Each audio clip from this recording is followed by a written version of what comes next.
जय श्री राधे। मार्गशीर्ष माह के शुक्ल पक्ष की एकादशी को मोक्षदा एकादशी कहा जाता है। इस एकादशी की विशेष महिमा है। अनेकानेक पापों का विनाश करने वाली व पितरों का कल्याण करने वाली, और इस व्रत को जो धारण करता है उसे भगवान श्री हरि और उनके वैकुंठ धाम तक पहुंचाने वाली एकादशी है मोक्षदा।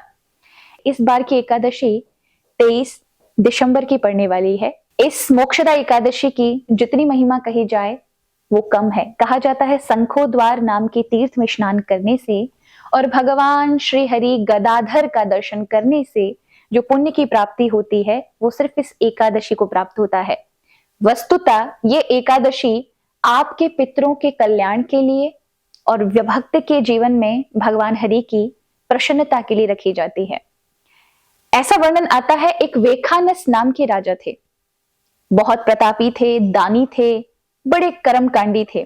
किंतु एक दिन जब वे रात्रि में सो रहे थे तो उन्होंने देखा कि उनके भी पिता और उनके पितृ नरक यातनाएं झेल रहे हैं, और वो रो करके उस राजा को कहते हैं कि तुम हमारे तनुज हो, कृपा तुम कैसे भी करके किसी भी योग के माध्यम से हमें इस यातना से बाहर निकाल लो, हम बहुत पीड़ित हैं, कष्ट में हैं।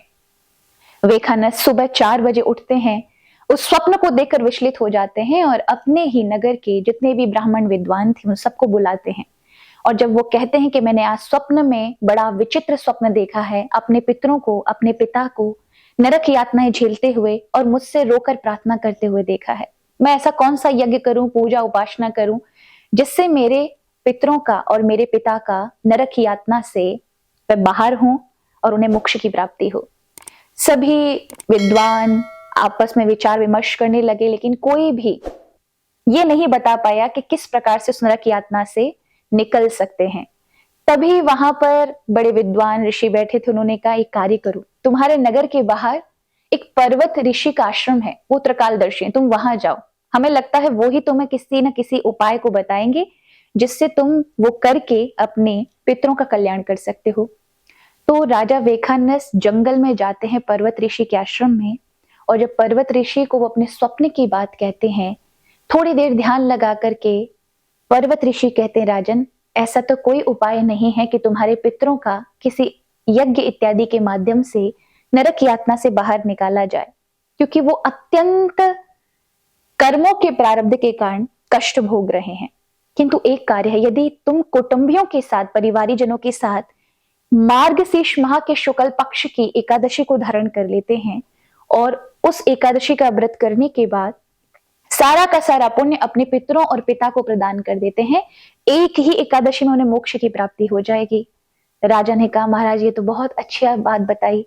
जाते हैं और मार्गशीर्ष माह के शुक्ल पक्ष की एकादशी को पूरे परिवार सहित रखते हैं और उसका पुण्य वे अपने पितरों को देते हैं, जिससे उन्हें एक ही बार में मोक्ष की प्राप्ति हो जाती है।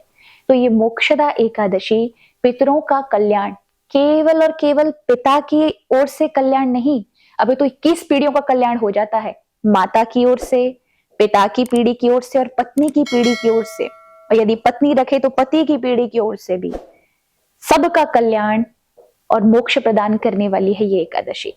इसमें भक्त भगवान दामोदर का पूजन करें, उन्हें पंचामृत से स्नान कराएं, तुलसी मंजरी से भगवान श्री हरि का पूजन करें। आप सभी को मोक्षदा एकादशी की खूब सारी शुभकामनाएं।